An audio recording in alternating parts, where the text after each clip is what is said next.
Bienvenue dans ce nouveau numéro du podcast Reconversion.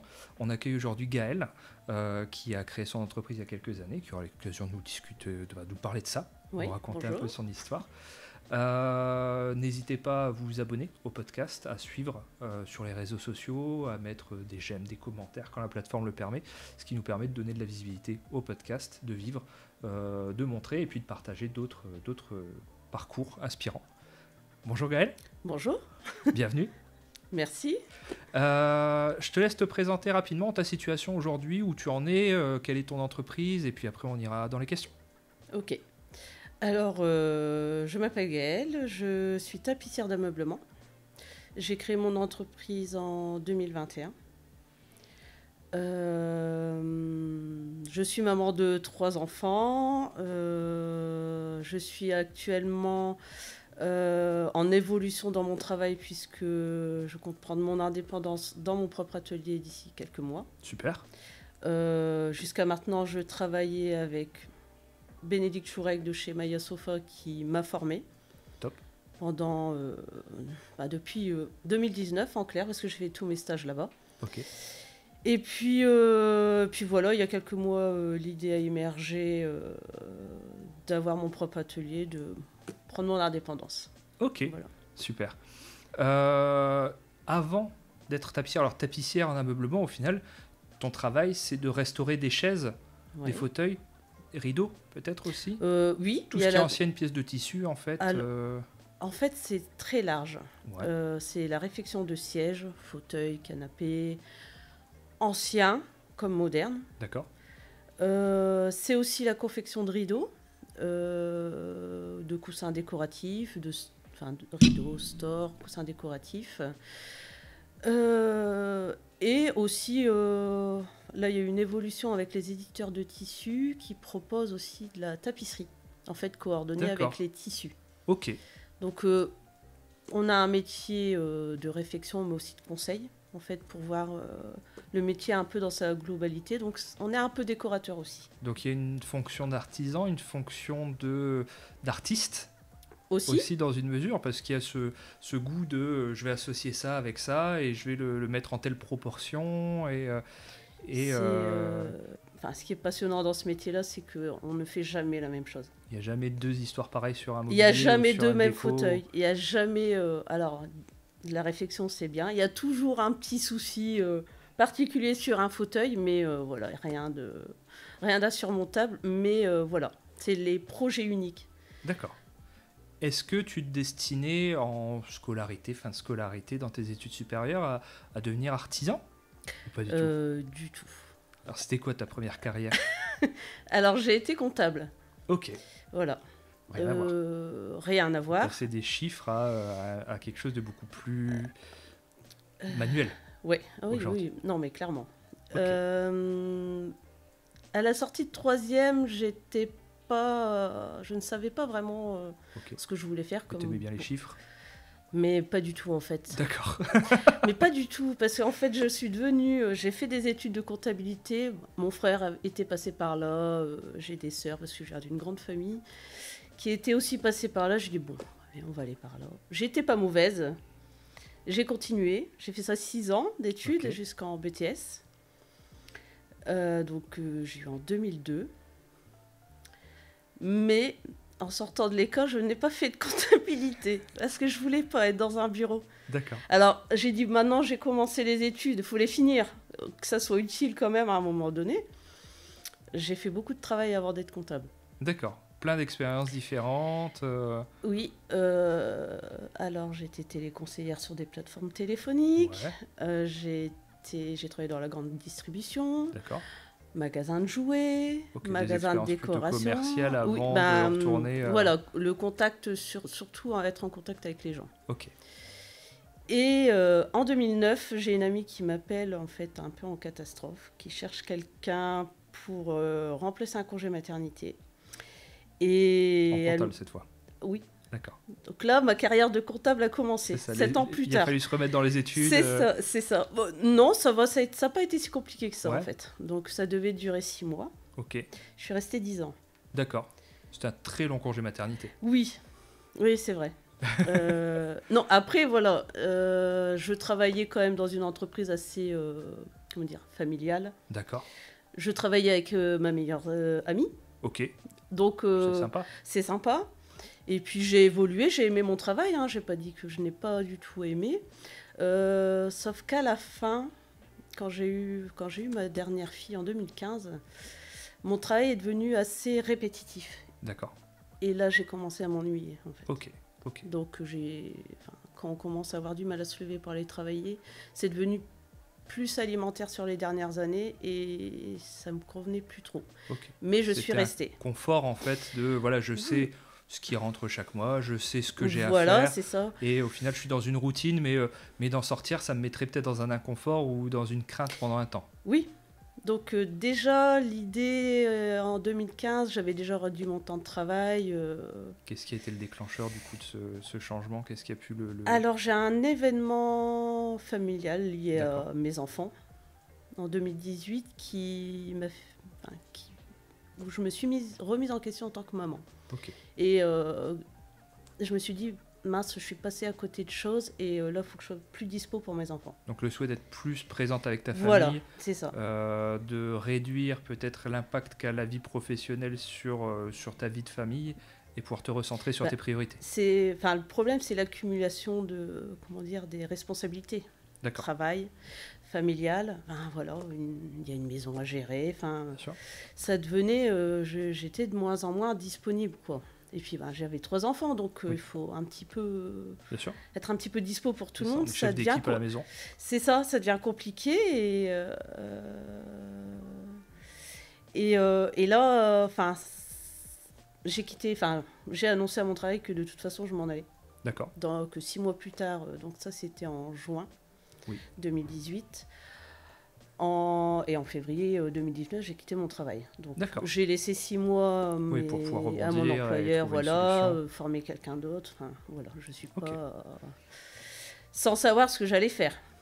Alors, si justement on fait un petit point, juste 2 secondes à ce moment-là, de ce moment de changement où tu dis je vais m'en aller, tu le dis à ton employeur, si tu devais noter entre 1 et 10 ton état personnel, je ne vais pas dire ta santé mentale, c'est pas forcément le bon terme, mais un mélange psychologiquement pro-perso, en alignement, tu te trouveras combien entre 1 et 10 3. 3 ? Ouais, j'étais pas bien. Gros mal-être, besoin de changement vraiment pour me rééquilibrer. Ça marche. Vraiment. Donc tu amorces ce changement, tu quittes ton emploi, et qu'est-ce qui t'a mis sur le parcours de la tapisserie ?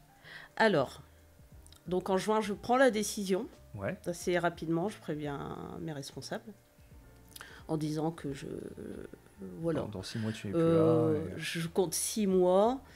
Ce qui leur permet de recruter quelqu'un. Voilà, de le former, et j'ai même un douce. peu dépassé puisque je suis partie en février 2019. Okay. Voilà. Et 1 mois plus tard, en fait, je me rends sur une brocante et là, je tombe sur une tapissière. Ok. Et là, ça fait super cliché, mais une révélation. Ouais. C'est ça que je veux faire. Elle te parle de son métier et ça te séduit et tu as envie d'en savoir plus, et tu as en envie fait, d'essayer. cette dame-là, j'avais pris sa carte de visite 2 ans auparavant. Ok. Pour moi, refaire un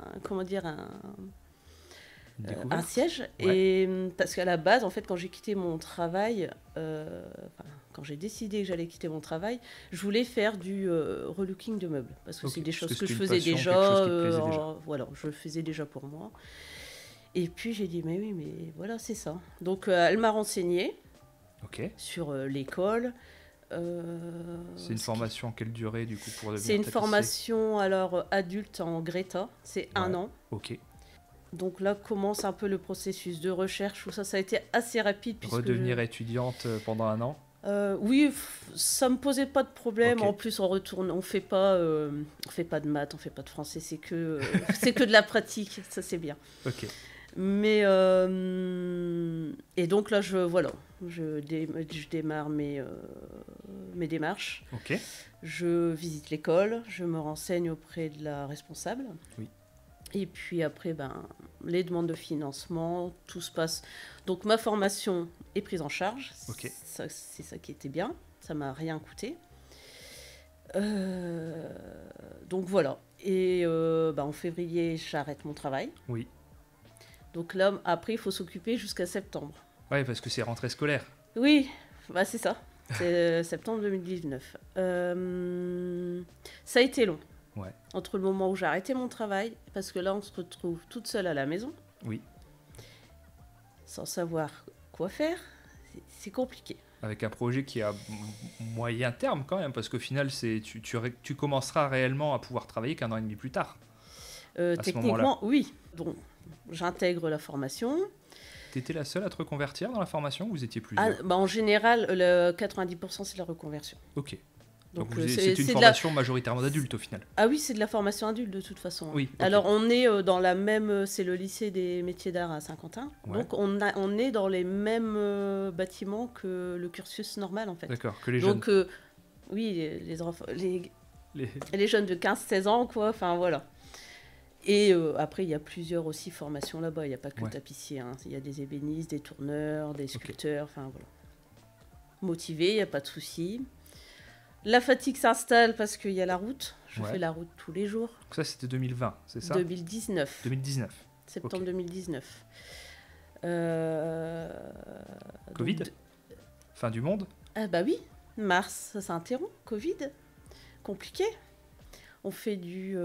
comment dire, de la formation télétravail de tapissier. Et là, c'est... Oui, parce que pour corriger le geste, etc., j'imagine c'est beaucoup moins pratique que quand on est dans l'atelier avec le professeur. Ah ben, c'est sûr. Bon, après, c'est vrai, on communiquait beaucoup. Ouais. On faisait aussi des cours via Discord. Oui. Enfin, en tout cas, sur la garder théorie. Le contact est hyper important, je pense, à ce moment-là, pour pas abandonner et pas laisser de côté le projet. Oui, et je me suis blessée aussi. Ok. J'ai eu une épicondylite au coude, donc c'est une tendinite du coude. D'accord. Parce que geste répétitif ou... Oui. Et puis pas habitué peut-être avant. Oui, c'est ça, mauvais positionnement aussi, parce que ça c'est super important. Ça reste quand même un métier physique. Alors, pas du bas du corps, mais du haut. Ouais. Les articulations, les bras, on est quand même... parce qu'il faut tendre, etc. C'est ça, j'imagine. En fait, c'est des mouvements répétitifs. D'accord. Que ça demande un peu de force sur certaines choses. Pour placer le rembourrage, tout ça. Ça, vous savez, le gardage, c'est les ressorts qu'il y a dans les sièges. D'accord, ouais. C'est quand même des techniques assez physiques. Ouais. Donc, faut savoir se servir de ses deux mains, de ses coudes, de ses bras. Et quand le corps n'est pas habitué, ça casse. C'est pas que ça casse. Pas ça casse, ça s'abîme. C'est que ça s'abîme, donc bon. Et là, je suis restée 3 mois à rien pouvoir faire en plein Covid. Ok. C'était un peu dur. De la rééducation, ça va. Je m'en suis pas mal sortie. Jusqu'à maintenant, il n'y a pas eu de soucis. Ça n'a pas relâché? Non, parce que je fais attention aussi à mes gestes. Ouais.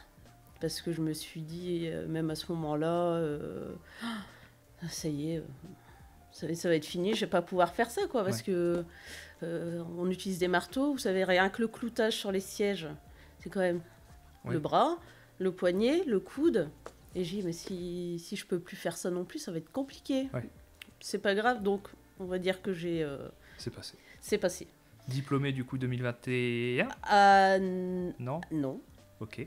Alors, il y a la moitié qui a été fait avant le Covid. Ouais.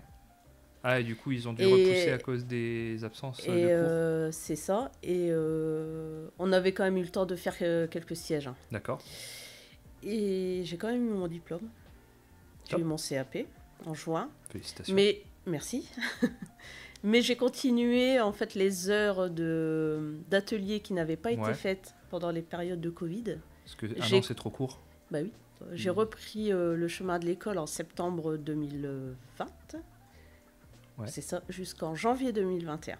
Ok. J'ai poussé un petit peu, j'ai même un petit peu prolongé parce que... Pour avoir plus de pratique. C'est ça. Donc je me suis retrouvée avec la session suivante. Oui. C'est pas grave, on fait des rencontres. Et voilà. Et janvier 2021, la création. Donc indépendante, mais... Oui et non. Ouais. Alors, j'avais un projet d'atelier donc chez moi, à la maison. Et entre-temps, donc, avec Bénédicte Chourec, chez qui j'ai fait mes stages... J'ai eu une opportunité de rejoindre son atelier. Voilà, c'est ça. De continuer à être formée, surtout. Parce qu'il y a un peu un tutorat qui se fait avec elle, c'est ça? Oui, ça a été un peu ça. Bien. Tout en travaillant pour elle, elle continue à me former sur les techniques parce que c'est compliqué. Tapissier, ça s'apprend pas en un an. Ah oui, c'est ce que... Enfin, ça me paraît court, non, au final, pour apprendre toutes ces méthodes... Non, on apprend les bases. Ouais. Parce que c'est un métier qui s'apprend en 5 ans, en moyenne. Ok.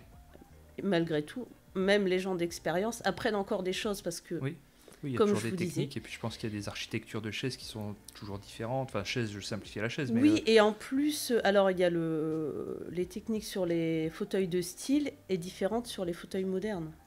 Et on travaille beaucoup plus, bien évidemment, maintenant sur des fauteuils modernes, même si on a toujours les fauteuils de style qui reviennent assez régulièrement. De brocante.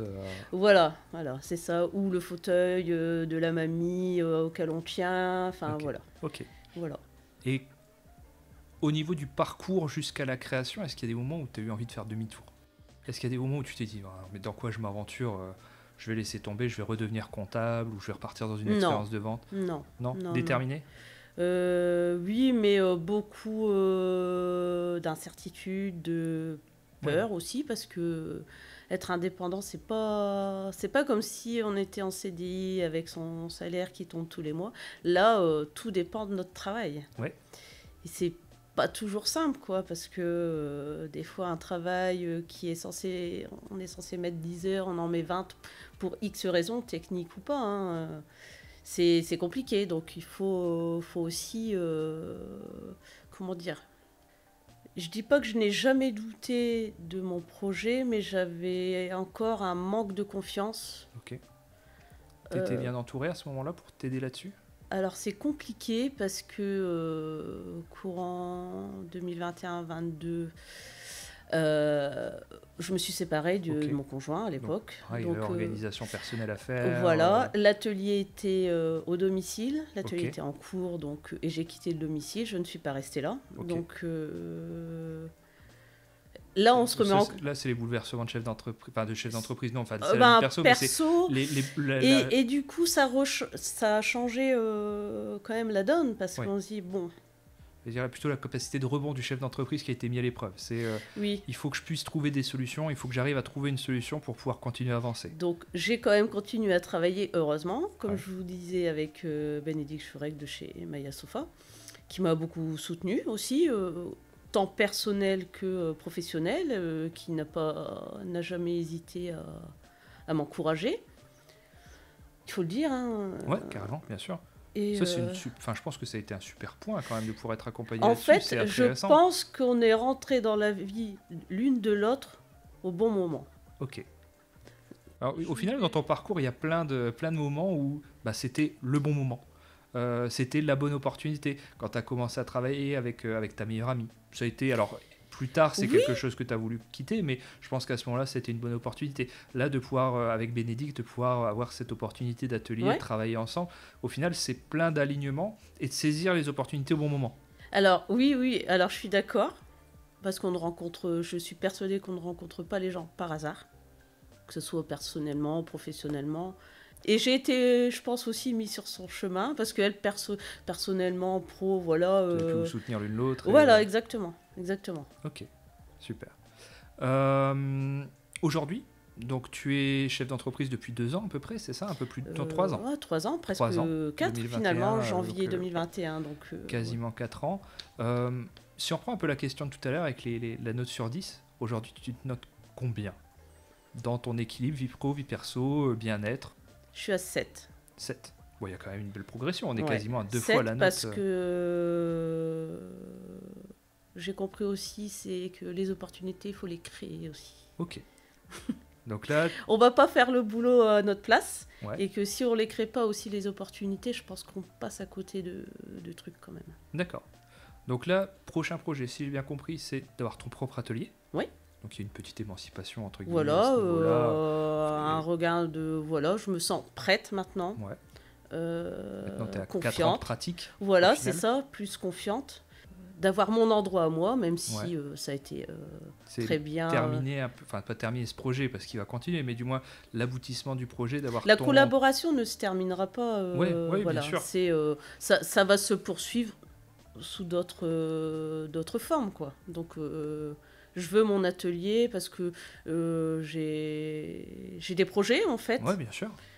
Et je peux pas le faire dans l'atelier de quelqu'un d'autre, en fait. Bien sûr. Ok, voilà. Entendu. Où est-ce qu'on peut te trouver aujourd'hui si on cherche une tapissière? Alors, dans les Hauts-de-France, tu te situes en bordure de Valenciennes, c'est Saint-Amand où tu es, je pense. Non, Valenciennes. Ah, Valenciennes, pardon. Valenciennes. Ok, donc tu es à Valenciennes, mais si quelqu'un du coin a envie de retravailler un de ses mobiliers ou de faire créer quelque chose, ou même quelqu'un ailleurs qui veut voir ton travail, où est-ce qu'on peut te trouver? Sur les réseaux, sur Internet? Alors, j'ai un compte Instagram où je publie l'essentiel de mon travail. Le nom de ton entreprise, je ne sais pas si on l'a évoqué, ou très rapidement. Oui, je pense. C'est le temps d'une métamorphose. Le temps d'une métamorphose, je mettrai de toute façon en description. Oui. Donc Instagram, j'ai un site internet aussi qui a été créé il y a 2-3 mois. Ok. J'ai un Facebook aussi. D'accord. On va venir te voir parce qu'on a envie de retravailler une belle pièce, etc. On est sur où on va faire évoluer son intérieur et donc plutôt effectivement peut-être des personnes qui sont sur au-delà de trentaine, au-delà de quarantaine peut-être. Ah oui, au-delà de la quarantaine, souvent. Et c'est rare sur Insta quoi au final du coup. Insta c'est je m'en sers juste en vitrine. Ok. Comme ça je montre. Parce que c'est très visuel et ça marche. Voilà, je montre les fauteuils, les avant-après, je fais des réels pour voir aussi le cheminement en cours, Voilà. J'aime beaucoup et les gens aiment aussi voir ce qui se passe. Ok, entendu. Alors je t'avais demandé de prendre une carte de visite pour aujourd'hui et j'ai vu que tu avais fait, tu as fait tes devoirs. Ouais. Et du coup, je vais te remettre juste après la carte de la personne qui a été enregistrée récemment et je vais prendre la tienne pour la confier à la prochaine personne. Voilà. Ok, ça marche. Pour la petite transmission comme ça de contact. Ok. Merci en tout cas beaucoup. Merci d'avoir accepté de te prêter au jeu. Merci à vous qui nous avez suivis. Comme je le disais tout à l'heure, n'hésitez pas à vous abonner, à suivre les chaînes, etc. C'est ce qui nous aide à développer aussi ce concept. J'espère que ton parcours pourra inspirer d'autres personnes et leur donner l'envie de franchir le cap pour les personnes qui se sentent le besoin de changer. En tout cas, c'était un super interview. J'ai beaucoup aimé. J'ai appris plein de choses. C'était très intéressant. Merci beaucoup. Merci.